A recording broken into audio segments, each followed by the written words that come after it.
અમે મ્યુચ્યુઅલ ફંડની ભૂમિકા અને સંકલ્પન સમજાવી લીધું છે. અમે વિવિધ પ્રકારના મ્યુચ્યુઅલ ફંડ્સ જોયા. અમે એક્ટિવ મેનેજમેન્ટ જાણ્યું, પેસિવ મેનેજમેન્ટ કેવી રીતે થાય છે સમજાવ્યું, વિવિધ ફંડ્સ અને ફાઇનાન્શિયલ પ્લાનિંગ શું છે સમજાવ્યું, ફાઇનાન્શિયલ ગોલ્સ શું હોય છે, કયા રીતે આપણે પોતાનું પૈસા રોકાણ કરી શકીએ અને જો તમે ફાઇનાન્શિયલ એડવાઇઝર છો, મ્યુચ્યુઅલ ફંડ ડિસ્ટ્રીબ્યુટર છો તો બીજાના પૈસા રોકાણ કરાવીને તેમના માટે તેમના ફાઇનાન્શિયલ ગોલ્સ હાંસલ કરવામાં તેમની મદદ કરી શકો છો. ચેપ્ટર ફર્સ્ટ અને ચેપ્ટર 2 આ જ બાબતો પર આધારિત છે. આજે આપણે જે વિષયની વાત કરી રહ્યા છીએ એ છે આ નિઝમ સિરીઝ 5 એના ચેપ્ટર 3 અને ચેપ્ટર 4. ચેપ્ટર 3 છે મ્યુચ્યુઅલ ફંડ્સનું કાનૂની બંધારણ ભારતમાં અને ચેપ્ટર 4 છે નિયમન ફ્રેમવર્ક. કાનૂની રીતે મ્યુચ્યુઅલ ફંડ્સ કેવી રીતે બને છે, એનું બંધારણ શું હોય છે, નિયમન બંધારણ શું છે, કયા રીતે કામ કરે છે. ચેપ્ટર 3 આપણને આ જ બાબતો વિશે જણાવે છે. ચેપ્ટર 4 છે નિયમન ફ્રેમવર્ક. સેબી કેવી રીતે નિયમન કરે છે અને વિવિધ પ્રકારની સંસ્થાઓ કઈ છે, આ બધી જ બાબતો આપણે ચેપ્ટર 4માં શીખીશું. NISM સિરીઝ 5 એ તમામ ડિસ્ટ્રીબ્યુટર્સ માટે ફરજિયાત પરીક્ષા છે. અમે આવનારા વિડીયોઝમાં NISM સિરીઝ 5 એનું આખું અભ્યાસક્રમ આવરી લઈશું. હાય મિત્રો, આપનું સ્વાગત છે સેન્ટ્રી શાળા બાય સેન્ટ્રી સિટી ચેનલ પર. તમારો વેલ્થ પાર્ટનર હું અનુજ છું. તમે જોઈ રહ્યા છો NISM series 5 A pass for sure videos. તો ચાલો શરૂ કરીએ. જેમ કે મેં તમને કહ્યું, ચેપ્ટર 3 છે ભારતમાં મ્યુચ્યુઅલ ફંડ્સની કાનૂની રચના.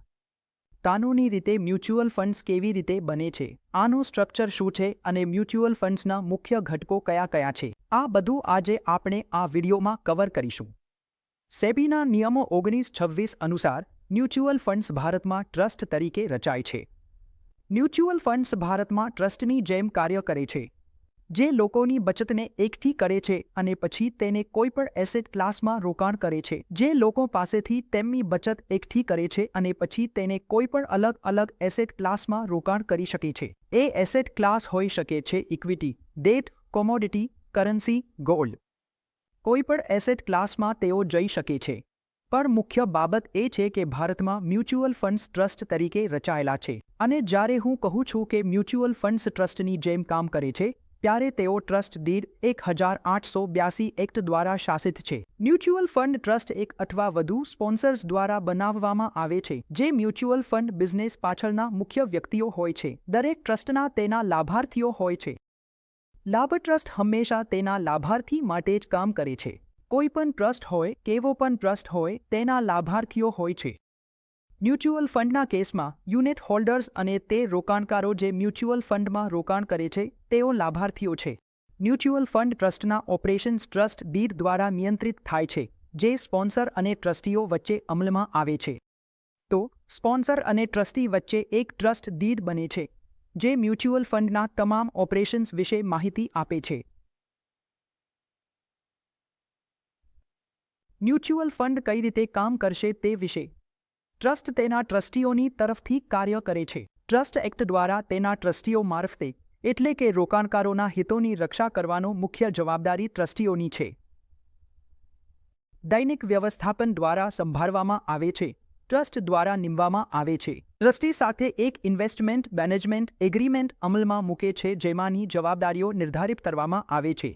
હવે આપણે મ્યુચ્યુઅલ ફંડના મુખ્ય ઘટકો વિશે વાત કરીએ. એવા કયા ઘટકો છે, કયા અલગ અલગ પ્રકારના ઘટકો છે જે મળીને મ્યુચ્યુઅલ ફંડ બનાવે છે. સૌથી પહેલો છે સ્પોન્સર. જેમ કે મેં તમને કહ્યું, સ્પોન્સર એ મ્યુચ્યુઅલ ફંડ બિઝનેસ પાછળનો મુખ્ય વ્યક્તિ છે. તે મ્યુચ્યુઅલ ફંડ બિઝનેસ શરૂ કરે છે. એ મ્યુચ્યુઅલ ફંડ બિઝનેસને શરૂ કરે છે. સ્પોન્સર શું હોય છે, કેવી રીતે હોય છે અને તેની જરૂરિયાતો શું છે, એ બાબતો જોઈએ. સ્પોન્સર પાસે તમામ બિઝનેસ ટ્રાન્ઝેક્શન્સમાં સારા ટ્રેક રેકોર્ડ અને ઈમાનદારી તથા ન્યાયસંગતતા માટે સારી પ્રતિષ્ઠા હોવી જોઈએ. પ્રાયોજક ઓછામાં ઓછા 5 વર્ષથી નાણાકીય સેવાઓમાં વ્યવસાય ચલાવતો હોવો જોઈએ. એ છેલ્લા 5 વર્ષથી ફાઇનાન્શિયલ સર્વિસીસમાં કામ કરી રહ્યો હોય. ભારતમાં ફાઇનાન્શિયલ સર્વિસીસમાં AMC હોય, ફાઇનાન્શિયલ સર્વિસીસ હોય કે કોઈપણ પ્રકારનો બ્રોકિંગ બિઝનેસ હોય, એ વ્યક્તિ ફાઇનાન્શિયલ ઇન્ડસ્ટ્રી સાથે સંકળાયેલો હોવો જોઈએ. અને તેની નેટ વર્થ છેલ્લા 5 વર્ષમાં પોઝિટિવ હોવી જોઈએ. સ્પોન્સરે પણ છેલ્લા 5 વર્ષમાં નફો કમાવ્યો હોવો જોઈએ અને સ્પોન્સર યોગ્ય વ્યક્તિ હોવો જોઈએ. તો જો આ ગુણવત્તાઓ કોઈમાં પર હોય તો તે મ્યુચ્યુઅલ ફંડ્સનો સ્પોન્સર બની શકે છે. સ્પોન્સર એ મ્યુચ્યુઅલ ફંડ બિઝનેસ પાછળનો મુખ્ય વ્યક્તિ છે. બીજું, આ ટ્રસ્ટી મંડળ. ટ્રસ્ટી મંડળ કોણ છે, એ કેવી રીતે કામ કરે છે તેના વિશે જોઈએ. નિઝમ સિરીઝ 5 માટે જે અમે પરીક્ષાની તૈયારી માટે વિડીયોઝ બનાવી રહ્યા છીએ, આ વિડીયોઝનો એકમાત્ર હેતુ એ છે કે તમને નિઝમ સિરીઝ 5ની પરીક્ષા પાસ કરાવવી. આ માટે અમે તમને ખૂબ જ સરળ રીતે સમજાવશું અને તેમની ટર્મ્સને સ્પર્શ કરતા તમને જણાવીશું જે પરીક્ષામાં વારંવાર પૂછાય છે. સ્પોન્સર કોણ હોય છે એ આપણે જોઈ લીધું. હવે આપણે બોર્ડ ઓફ ટ્રસ્ટીઝની વાત કરીએ. એસીબીઆઈ એ આ માટે પર એક નિયમન બનાવ્યું છે કે ટ્રસ્ટી કોણ હોઈ શકે અને કેવી રીતે કામ કરી શકે. દરેક ટ્રસ્ટી એક ક્ષમતા, ઈમાનદારી અને પ્રતિષ્ઠાનો વ્યક્તિ હોવો જોઈએ. જે વ્યક્તિ નૈતિક ભ્રષ્ટાચાર માટે દોષિત છે તેને ટ્રસ્ટી તરીકે નિયુક્ત કરી શકાતો નથી. જે વ્યક્તિ આર્થિક ગુનામાં દોષિત છે અથવા કોઈ સિક્યુરિટી કાયદાનો ભંગ કર્યો છે તેને ટ્રસ્ટી તરીકે નિયુક્ત કરી શકાતો નથી. અને અહીં મુખ્ય મુદ્દો એ છે કે કોઈપણ ડિરેક્ટર અથવા કોઈપણ અધિકારી અથવા એમસીનો કર્મચારી મ્યુચ્યુઅલ ફંડના ટ્રસ્ટી તરીકે નિયુક્ત થવા માટે પાત્ર નથી. અને જે વ્યક્તિ મ્યુચ્યુઅલ ફંડમાં ટ્રસ્ટી છે તે બીજા મ્યુચ્યુઅલ ફંડમાં ટ્રસ્ટી તરીકે નિયુક્ત થઈ શકતો નથી. આ પર એક મુખ્ય મુદ્દો છે. તો આ 2-3 મુદ્દાઓમાંથી તમને કોઈ એક પ્રશ્ન આવી શકે છે. ચાલો વાત કરીએ કે ટ્રસ્ટીઓની જવાબદારીઓ શું છે. ટ્રસ્ટી એમસી સાથે એક ઇન્વેસ્ટમેન્ટ મેનેજમેન્ટ એગ્રીમેન્ટ બનાવે છે જેમાં એમસીના બધા ફંક્શન્સ ઉલ્લેખિત હોય છે. ટ્રસ્ટી પાસે અધિકાર છે કે તે એમસી પાસેથી કોઈ પણ બાબત વિશે માહિતી માંગી શકે છે. ટ્રસ્ટી એ સુનિશ્ચિત કરે છે કે બધી સ્કીમ્સ અને તમામ સંબંધિત વ્યક્તિઓ જેમ કે fund manager, compliance officer, R&D agent, ઓડિટર્સની નિમણૂક થઈ છે અને બધા સિસ્ટમ્સ યોગ્ય રીતે કાર્યરત છે. અને જે મુખ્ય પેરાગ્રાફ અથવા આપણે એવું કહીશું કે ટ્રસ્ટીનું મુખ્ય કામ એ છે કે તે યુનિટ હોલ્ડર્સના હિતોની કોઈપણ પરિસ્થિતિમાં ક્યારેય ત્યાગ ન થાય તેની ખાતરી કરે છે અને પોઝિશન સારી રહે. દર વર્ષે ને રિપોર્ટ આપવી. સ્પોન્સર અને ટ્રસ્ટીઓ પછી હવે ક્રમ આવે છે મ્યુચ્યુઅલ ફંડ કંપનીનો, જેને એસેટ મેનેજમેન્ટ કંપની પણ કહેવામાં આવે છે. વ્યાપારનો દૈનિક સંચાલન દ્વારા કરવામાં આવે છે અને મી નેટવર્ક ઓછામાં ઓછી 50 કરોડ હોવી જોઈએ. આગળ ઓછામાં ઓછા 50% ડિરેક્ટર્સ સ્વતંત્ર ડિરેક્ટર હોવા જોઈએ જેમનો સ્પોન્સર કોઈપણ પ્રકારની સહાય અથવા ટ્રસ્ટીઓ સાથે કોઈ સંબંધ ન હોવો જોઈએ. 50% ડિરેક્ટર્સને સ્વતંત્ર ડિરેક્ટર હોવું ફરજિયાત છે અને તેમનો સ્પોન્સર સાથે કોઈપણ પ્રકારનો સંબંધ ન હોવો જોઈએ. હવે એએમસીની જવાબદારીઓ વિશે વાત કરીએ. એએમસી મ્યુચ્યુઅલ ફંડની તમામ પ્રવૃત્તિઓ ચલાવવાની જવાબદાર છે. મ્યુચ્યુઅલ ફંડની જે પણ પ્રવૃત્તિઓ છે એએમસી દ્વારા કરવામાં આવશે. જરૂરી ઓફિસો, ઇન્ફ્રાસ્ટ્રક્ચર, કર્મચારીઓની વ્યવસ્થા કરવી, જરૂરી સોફ્ટવેર પ્રદાન કરવો, જાહેરાત, વેચાણ અને પ્રમોશન સંભાળવું, કોઈ પણ નિયમનકારી ફ્રેમવર્ક હોય કે કોઈ પણ સેવા આપવાની હોય, આ બધું કામ એએમસીનું જ છે. એએમસી જવાબદાર પગલાં લેશે અને યોગ્ય કાળજી રાખશે જેથી ખાતરી થાય કે કોઈ પણ સ્કીમમાં ફંડનું રોકાણ એસીબીઆઈ નિયમન અધિનિયમના નિયમોનું ઉલ્લંઘન ન કરે. એસીબીઆઈ દ્વારા બનાવવામાં આવેલા તમામ નિયમન અધિનિયમો હેઠળ જ રોકાણ કરશે. દૈનિક તમામ પ્રવૃત્તિઓ પણ એ જ નિયમો હેઠળ કરવામાં આવશે.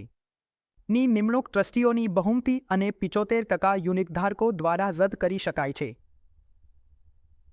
આગળ છે કસ્ટોડિયન. કસ્ટોડિયન પાસે ફંડના એસેટ્સની કસ્ટડી હોય છે. ફંડ પાસે જેટલા પણ એસેટ્સ હોય છે તે બધા કસ્ટોડિયન પાસે જ રાખવામાં આવે છે. તો કસ્ટોડિયન તમામ ફંડ્સની દેખરેખ રાખે છે અને તેના ભાગરૂપે કસ્ટોડિયનને વિવિધ ફંડ્સની સ્કીમ્સ માટે ખરીદી કે વેચાણના ટ્રાન્ઝેક્શન માટે સિક્યુરિટીઝ સ્વીકારવી અને ડિલિવરી આપવી જરૂરી છે. જે પણ ખરીદીના ટ્રાન્ઝેક્શન થાય છે કે જે પણ વેચાણના ટ્રાન્ઝેક્શનની રકમ મળે છે તે બધું કસ્ટોડિયન જ પ્રોસેસ કરે છે અને કસ્ટોડિયન જ મ્યુચ્યુઅલ ફંડ્સની તરફથી તમામ ટ્રાન્ઝેક્શન સેટલ કરે છે. બધા કસ્ટોડિયન્સને એસીબીઆઈ હેઠળ 1999ના વિભાગ હેઠળ રજીસ્ટર થવું જરૂરી છે. પાલન કાર્ય. કમ્પ્લાયન્સ ફંક્શન એ સુનિશ્ચિત કરે છે કે બધી કાનૂની ફરજિયાત પ્રક્રિયાઓ પૂર્ણ કરવામાં આવી છે. દ્વારા જો કોઈ નવી સ્કીમ મ્યુચ્યુઅલ ફંડે લોન્ચ કરી હોય તો એસીબીઆઈ દ્વારા માનવામાં આવેલી બધી જરૂરી માહિતી, રિસ્ક મીટરથી લઈને ઇન્વેસ્ટમેન્ટ ઓબ્જેક્ટિવ અને ઇન્વેસ્ટમેન્ટ ફિલોસોફી સુધી આ બધી જ વસ્તુઓ કાનૂની રીતે તે ચકાસશે. કમ્પ્લાયન્સ ઓફિસર વિવિધ કાનૂની અને નિયમનકારી મુદ્દાઓ પર ટ્રસ્ટી સાથે નજીકથી કામ કરે છે. Fund management. ફંડ મેનેજમેન્ટ એમાં સૌથી મહત્વપૂર્ણ કાર્ય છે. કહેવામાં આવે છે કે જે મ્યુચ્યુઅલ ફંડનું ફંડ મેનેજમેન્ટ સારું હોય છે તેના મ્યુચ્યુઅલ ફંડ્સ પણ એટલા જ સારા હોય છે. અને જો તમે ઇતિહાસ જુઓ તો એવું જોવા મળ્યું છે કે મ્યુચ્યુઅલ ફંડના જે ફંડ મેનેજર છે કેટલાક ફંડ મેનેજર ઉદ્યોગના પાયોનિયર્સ છે અને તેમની સ્કીમ્સે ખૂબ જ સારું રિટર્ન આપ્યું છે. અસલમાં તેમણે માર્કેટને પણ ઘણા સારા માર્જિનથી બીટ કર્યું છે. ફંડ મેનેજરની જે ટીમ છે તે 3 ભાગોમાં વિભાજિત થાય છે: એનાલિસ્ટ, ફંડ મેનેજર્સ અને ડીલર્સ. એનાલિસ્ટનું કામ એ છે કે તેઓ કંપનીના ઓપરેશનલ ક્ષેત્રમાં જાય છે, ટોચના મેનેજમેન્ટને મળે છે. તેઓ આખું રિસર્ચ કરે છે અને પછી કોઈ એક સ્ટોક પસંદ કરે છે. ફંડ મેનેજર્સ ફરીથી ફંડ મેનેજર્સ પર એ જ કામ કરે છે. અને ઓર્ડરનો અમલ કરનારા ડીલરો. એનાલિસ્ટ વિવિધ અવસરોનું વિશ્લેષણ કરે છે અથવા કોઈ પણ શેર હોય, એનાલિસ્ટ પોતાની રિપોર્ટ ફંડ મેનેજરને આપે છે. ફંડ મેનેજર રિપોર્ટને મંજૂરી આપે છે અને પછી આગળ સ્ટોક પસંદ કરવો છે કે નહીં, છેલ્લો નિર્ણય ફંડ મેનેજરનો જ હોય છે. ઓપરેશન્સ અને customer service team. Mutual fund કંપનીમાં જે પણ એપ્લિકેશન્સ પ્રોસેસિંગ માટે આવે છે, કોઈ પર રોકાણ કરવામાં આવ્યું હોય, એ ઓનલાઈન હોય કે ઓફલાઈન, એ બધું કસ્ટમર સર્વિસ સિસ્ટમમાંથી જવું જ પડે છે. જ્યારે પણ કોઈ ગ્રાહક કોઈ પણ મ્યુચ્યુઅલ ફંડ ઓફિસે આવે છે ત્યારે કસ્ટમર સર્વિસ ટીમ તેને અટેન્ડ કરે છે. આ કેવાયસીથી લઈને તેની રોકાણ પ્રક્રિયા સુધીનું બધું કામ સર્વિસીસ ટીમ અથવા ઓપરેશન્સ ટીમનું જ હોય છે. તેને કેવાયસી વિશે સમજાવવું, તેના કેવાયસીના દસ્તાવેજો વિશે જણાવવું, તેના રોકાણ વિશે માહિતી આપવી, ફોર્મ ભરાવવું અને સાથે જ ચેક અને ચેક ઓર્ડર યોગ્ય છે કે નહીં તે પણ ચકાસવું. બધી જ વસ્તુઓ જે રોકાણ ફોર્મ પર કરવામાં આવી છે, જે ફોર્મ પર લખાયું છે, એ ઓર્ડરમાં છે કે નહીં, આ બધું જ ટ્રાન્ઝેક્શન સંબંધિત કામ, પ્રોસેસિંગનું કામ સર્વિસીસ ટીમનું જ છે. સેલ્સ અને માર્કેટિંગ ટીમ. ફંડ મેનેજર્સ પોતાનું કામ કરી રહ્યા છે. તેમણે એક NFO લોન્ચ કર્યું છે, જેને ન્યૂ ફંડ ઓફર કહેવામાં આવે છે. હવે વારો આવે છે સેલ્સ અને માર્કેટિંગ ટીમનો.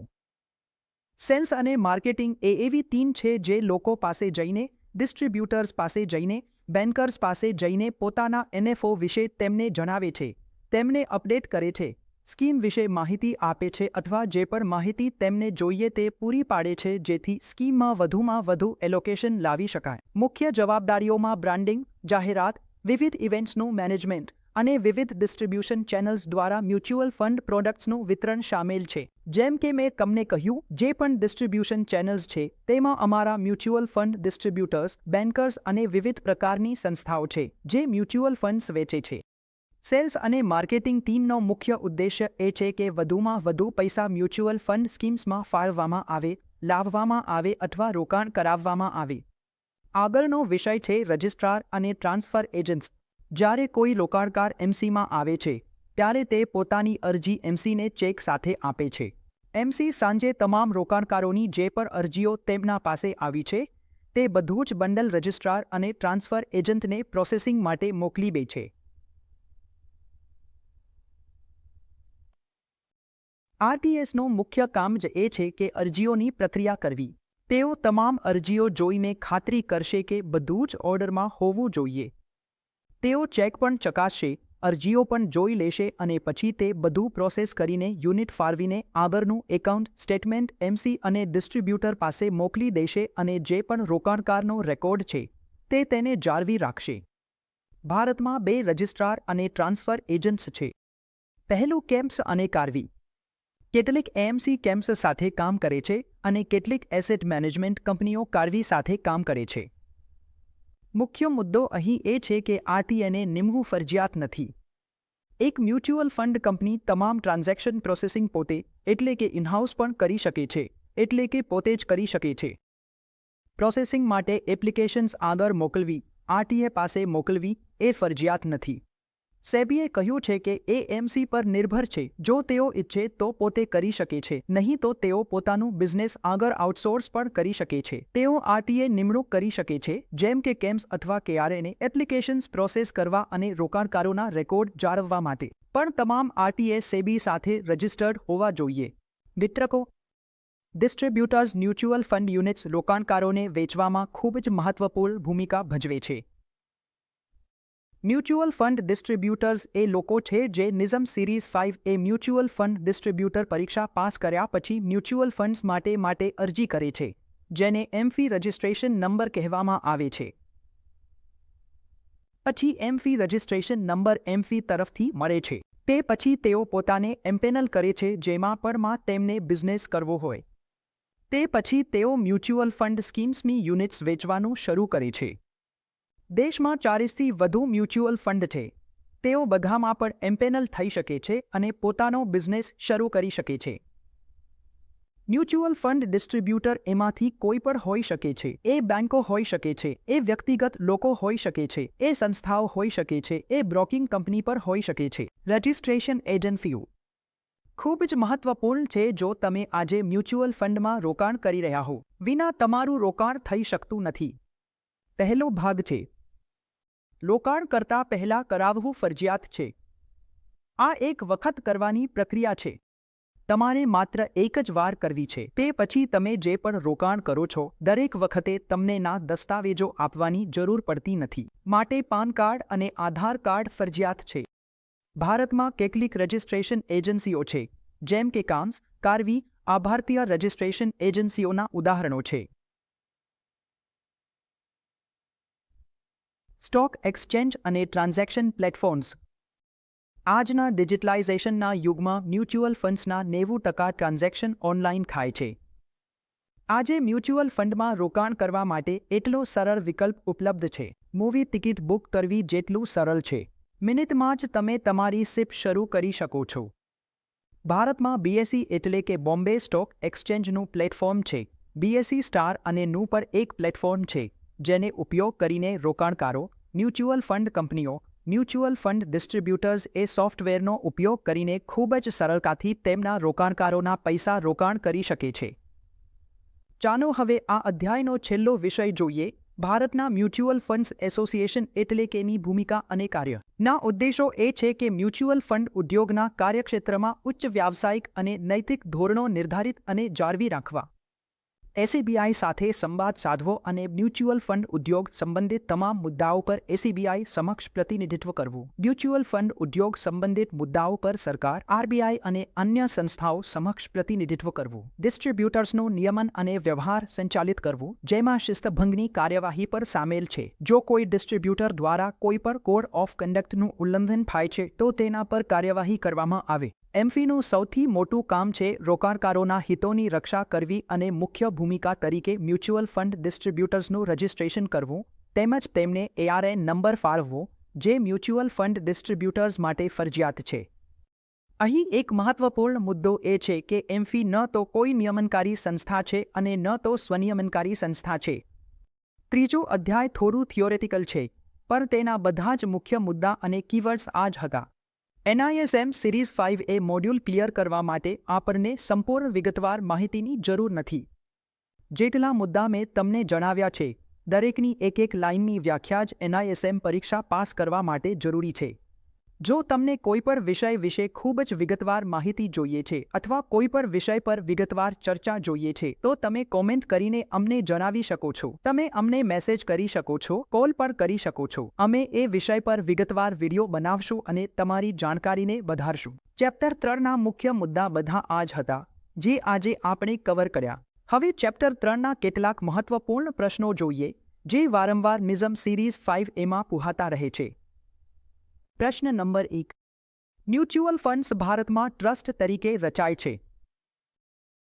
ટ્રસ્ટના લાભાર્થીઓ કોણ છે? જેમ કે મેં તમને પહેલા પર કહ્યું હતું, ભારતમાં મ્યુચ્યુઅલ ફંડ્સના કેસમાં મ્યુચ્યુઅલ ફંડ્સ ટ્રસ્ટ તરીકે સ્થાપિત થાય છે અને યુનિટ હોલ્ડર્સ એ ટ્રસ્ટના લાભાર્થીઓ હોય છે. તો સાચો જવાબ છે સી, યુનિટ હોલ્ડર્સ. મ્યુચ્યુઅલ ફંડનું દૈનિક વ્યવસ્થાપન કોણ સંભાળે છે? પ્રશ્ન નંબર 2. અમે જોયું કે એસેટ મેનેજમેન્ટ કંપની એટલે કે મ્યુચ્યુઅલ ફંડનું દૈનિક વ્યવસ્થાપન કરે છે. મ્યુચ્યુઅલ ફંડના તમામ ઓપરેશનલ અથવા અન્ય કામકાજ દ્વારા જ સંભાળવામાં આવે છે. પ્રશ્ન નંબર 3. કંપનીઓમાં જ્યાં મ્યુચ્યુઅલ ફંડ સ્કીમે રોકાણ કર્યું છે ત્યાંના વિવિધ કોર્પોરેટ એક્શન જેમ કે બોનસ, ડિવિડન્ડ, રાઇટ્સ ઇશ્યુ વગેરેને ટ્રેક કરવાનું કામ કોણે છે? તો હું તમને જણાવી દઉં, સાચો જવાબ છે કસ્ટોડિયન. કસ્ટોડિયનનું કામ એ છે કે કોઈ પણ કોર્પોરેટ એક્શન થાય, એ બોનસ સંબંધિત હોય કે શેરમાં ડિવિડન્ડ આવ્યો હોય કે રાઇટ્સ ઇશ્યુ થયા હોય, કસ્ટોડિયન આ બધાની સંપૂર્ણ ટ્રેકિંગ રાખે છે. પ્રશ્ન નંબર 4. રજિસ્ટ્રાર અને ટ્રાન્સફર એજન્સીનું કાર્ય એસેટ મેનેજમેન્ટ કંપનીથી સ્વતંત્ર હોવું જોઈએ અને તેને ઇનહાઉસ રાખી શકાય નહીં. જણાવો કે આ નિવેદન સાચું છે કે ખોટું. જ્યારે આપણે પોતાનું બિઝનેસ આઉટસોર્સ કરીએ છીએ, જેમ કે કોઈ કામ અથવાને ટ્રાન્સફર એજન્ટ તરીકે હાયર કરીએ છીએ, તો શું એ ફરજિયાત છે કે નહીં? જેમ કે મેં તમને વિડીયોમાં પણ કહ્યું હતું કે હાયર કરવું ફરજિયાત નથી. મ્યુચ્યુઅલ ફંડ કંપની ઈચ્છે તો આખું પ્રોસેસિંગનું કામ પોતે પર કરી શકે છે. આ બિલકુલ પર ફરજિયાત નથી. તો વિકલ્પ ખોટો છે. પ્રશ્ન નંબર 5. કઈ એજન્સી સાથે મ્યુચ્યુઅલ ફંડ ડિસ્ટ્રીબ્યુટર્સ રજિસ્ટર્ડ હોય છે? Mutual fund distributors association of mutual funds in India સાથે રજિસ્ટર્ડ હોય છે. તો જવાબ છે ડી. હવે આપણે ચેપ્ટર 4 તરફ આગળ વધીએ છીએ, જે છે મ્યુચ્યુઅલ ફંડ્સનું કાનૂની અને નિયમનકારી માળખું, જેમાં આપણે નિયમનકારોની ચર્ચા કરીશું. એ વિવિધ પ્રકારના નિયમનકારો છે જે આજના સમયમાં અમારી ફાઇનાન્શિયલ સર્વિસીસ ઇન્ડસ્ટ્રીને નિયમિત કરે છે અને એ નિયમનકારોની ભૂમિકા શું છે. પહેલા હું તમને વિવિધ પ્રકારના નિયમનકારો વિશે જણાવી દઉં. ભારતમાં કયા નિયમનકારો છે અને તેઓ કયા ક્ષેત્રોને નિયમિત કરે છે. નંબર 1, આરબીઆઈ બેન્કિંગ સિસ્ટમને નિયમિત કરે છે. આજે જે પણ બેંકો છે, જે પણ બેન્કિંગ સંબંધિત કામ છે, તેને આરબીઆઈ નિયમિત કરે છે. ભારતીય securities and exchange board share બજાર અને શેર બજાર સંબંધિત તમામ નિયમોનું નિયમન કરે છે. શેર માર્કેટને નિયમિત કરવા માટે સેબી જવાબદાર છે. Insurance and regulatory development authority of India IRDA insurance માર્કેટને નિયમિત કરે છે અને pension fund regulatory and development authority ફ્રા પેન્શન માર્કેટને નિયમિત કરે છે. આ બધા રેગ્યુલેટર્સ ફાઇનાન્સ મંત્રાલયના અવલોકન હેઠળ આવે છે.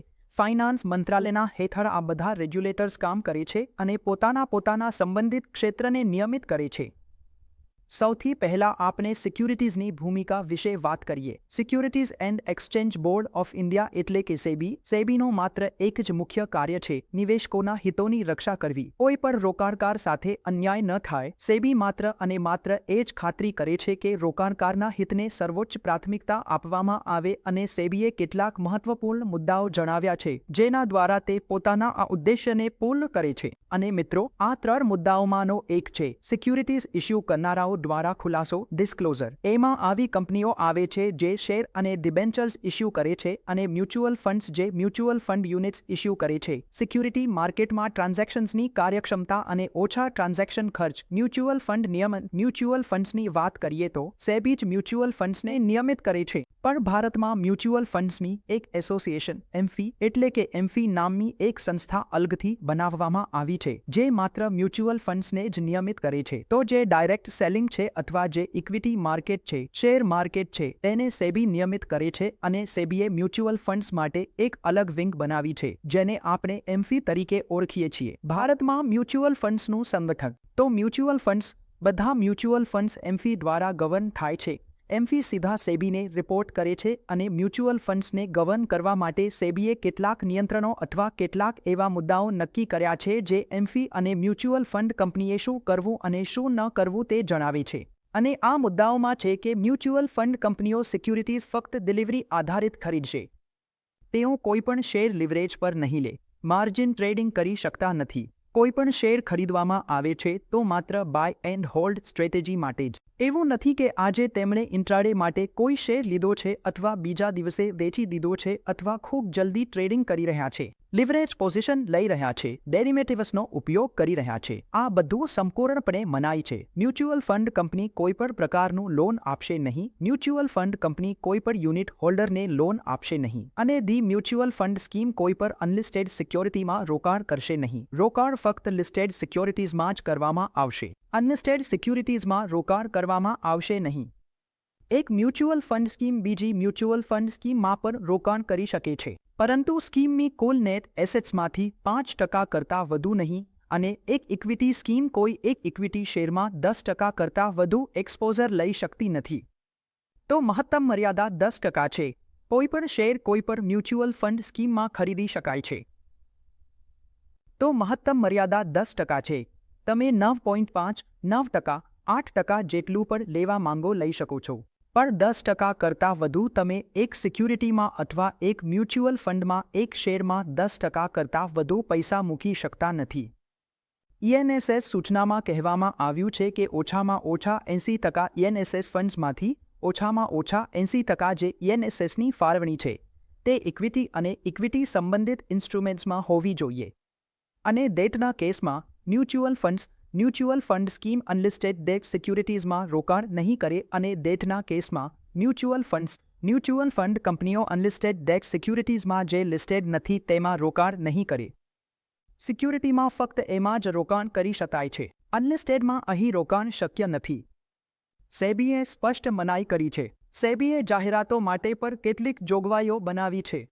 એમસીઓ પોતાના મ્યુચ્યુઅલ ફંડ સ્કીમ્સને કેવી રીતે જાહેરાત આપી શકે છે, શું લખી શકે છે, ભૂતકાળની કામગીરીને કેવી રીતે ઉલ્લેખ કરી શકે છે. આ બધા માટે સેબીએ કેટલીક જોગવાઈઓ બનાવી છે. જેમ કે જાહેરાત ચોક્કસ, ન્યાયસંગત, સંપૂર્ણ અને સરળ હોવી જોઈએ.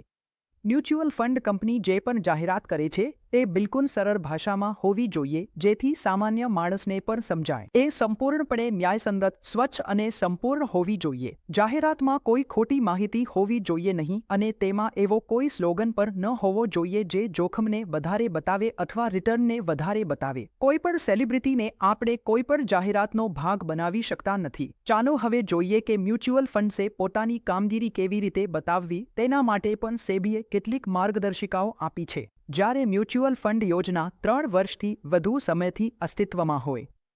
જો કોઈ મ્યુચ્યુઅલ ફંડ સ્કીમ 3 વર્ષથી વધુ સમયથી અસ્તિત્વમાં છે તો તેને પોતાની ભૂતકાળની કામગીરી બતાવવી પડશે.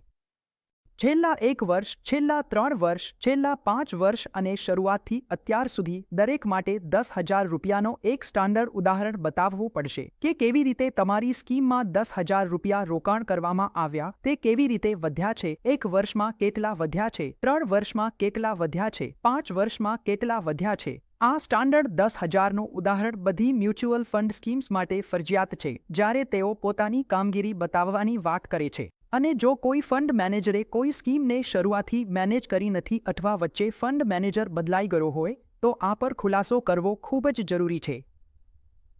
આગળનો વિષય છે રોકાણકારોના અધિકારો અને જવાબદારીઓ. રોકાણકારોના કેટલાક અધિકારો છે અને તેમની કેટલીક જવાબદારીઓ છે. એ શું છે એ આપણે જોઈએ છીએ. પહેલો અધિકાર છે લાભકારી માલિકીનો અધિકાર.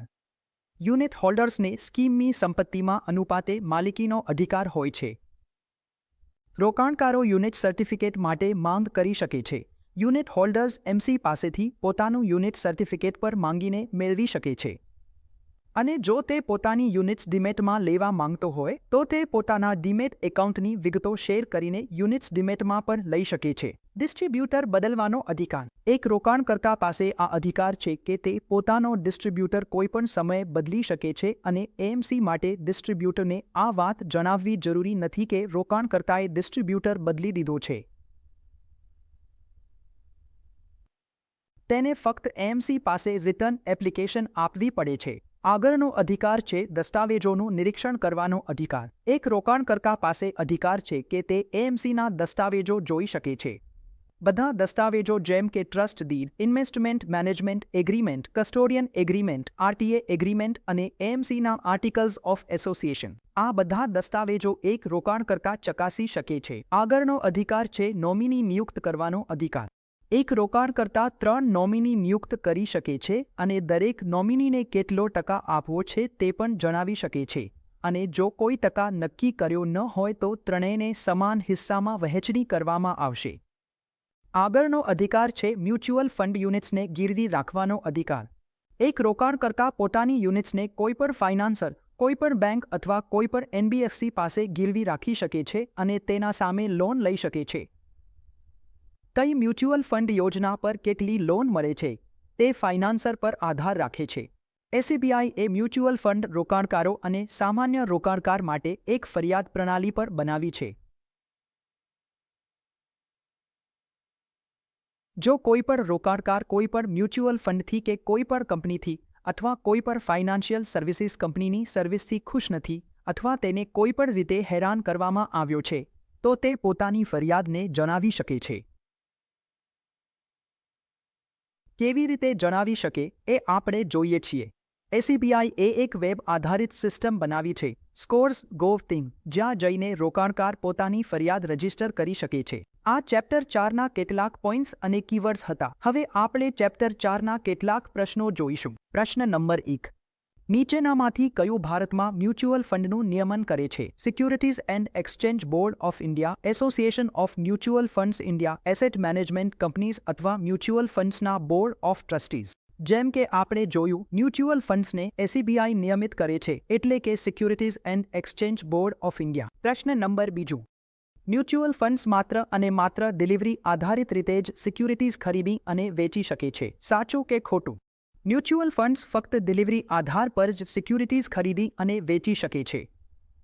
શું આ નિવેદન સાચું છે કે ખોટું? રાજ્ય. જવાબ છે સાચું. સેબીએ કહ્યું છે કે મ્યુચ્યુઅલ ફંડ્સ જે સિક્યુરિટી ખરીદે છે તે ફક્ત ડિલિવરી આધાર પર હોવી જોઈએ. તમે તેને ઇન્ટ્રાડેમાં વેચી શકતા નથી. પ્રશ્ન 3. ઇક્વિટી લિંક્ડ સેવિંગ સ્કીમમાં મ્યુચ્યુઅલ ફંડના કુલ ફંડમાંથી ઓછામાં ઓછો કેટલો ટકા ઇક્વિટી અને ઇક્વિટી સંબંધિત ઇન્સ્ટ્રુમેન્ટ્સમાં રોકાણ ફરજિયાત છે? માં ઓછામાં ઓછા કેટલા ટકા ઇક્વિટી અને ઇક્વિટી સંબંધિત ઇન્સ્ટ્રુમેન્ટ્સ હોવા જોઈએ? જવાબ છે સી, એટલે કે 80. ના કેસમાં 80% ઇક્વિટીમાં હોવા જોઈએ. નીચેના પૈકી કયું નિવેદન મ્યુચ્યુઅલ ફંડ સેલિબ્રિટી એન્ડોર્સમેન્ટ સંદર્ભમાં સાચું છે? પ્રશ્ન નંબર 4. સાફ રીતે એ કહ્યું છે કે જે પર જાહેરાત હશે તે ઇન્ડસ્ટ્રી લેવલે હોવી જોઈએ. તેમાં કોઈ સ્કીમનું પ્રમોશન કરવામાં નહીં આવે. તેમાં કોઈ રિટર્ન્સનું પ્રમોશન કરવામાં નહીં આવે. તેમાં કોઈ મ્યુચ્યુઅલ ફંડનું પ્રમોશન કરવામાં નહીં આવે. ઇન્ડસ્ટ્રી લેવલે અવેરનેસ વધારવા માટે રોકાણકારોને મ્યુચ્યુઅલ ફંડ વિશે જાગૃત કરવા માટે આ જાહેરાતો કરવામાં આવશે. તો સાચો જવાબ એ છે કે સેબીએ સેલિબ્રિટી એન્ડોર્સમેન્ટને અને ઇન્ડસ્ટ્રી લેવલે મ્યુચ્યુઅલ ફંડ્સ વિશે અવેરનેસ વધારવાના હેતુથી મંજૂરી આપી છે. પ્રશ્ન નંબર 5. રોકાણકારોને તેમના મ્યુચ્યુઅલ ફંડ ફોલિયોઝ માટે મહત્તમ કેટલા નોમિની સ્પષ્ટ કરવાની હક છે? આ સ્પષ્ટ રીતે કહેવામાં આવ્યું છે કે રોકાણકારને મહત્તમ 3 નોમિની સ્પષ્ટ કરવાની હક છે. એક રોકાણકાર 3 નોમિની બનાવી શકે છે. આ ત્રણેયને સમાન પ્રમાણમાં આપી શકાય છે અથવા જો કોઈને વધારે આપવું હોય તો વધારે પર આપી શકાય છે. અને જો કોઈ પ્રમાણ નક્કી કરેલું નથી તો MC ત્રણેયને સમાન પ્રમાણમાં વહેંચી દેશે. તો મિત્રો, આજે આપણે ચેપ્ટર 3 અને ચેપ્ટર 4ના કેટલાક મુખ્ય મુદ્દાઓ ચર્ચા કર્યા, કેટલાક પ્રશ્નો ચર્ચા કર્યા. મને આશા છે કે તમને ચેપ્ટર 3 અને ચેપ્ટર 4ની કેટલીક બાબતો સ્પષ્ટ થઈ ગઈ હશે અને પરીક્ષામાં જે મુદ્દાઓ આવી શકે છે, જે પ્રશ્નો આવી શકે છે અને જે વારંવાર પૂછાતા હોય છે એ પણ આપણે જોઈ લીધા. હજુ પણ જો તમે ઈચ્છો છો કે કોઈ વિશિષ્ટ વિષય પર અમે વિડીયો બનાવીએ, તમને સમજાવીએ, તો તમે અમને કોમેન્ટ કરી શકો છો. તમે અમને મેસેજ પર કરી શકો છો અને કૃપા કરીને આગળની વિડીયોઝ જોવા માટે આ ચેનલને લાઇક કરો અને સબસ્ક્રાઇબ કરો. ખૂબ ખૂબ આભાર.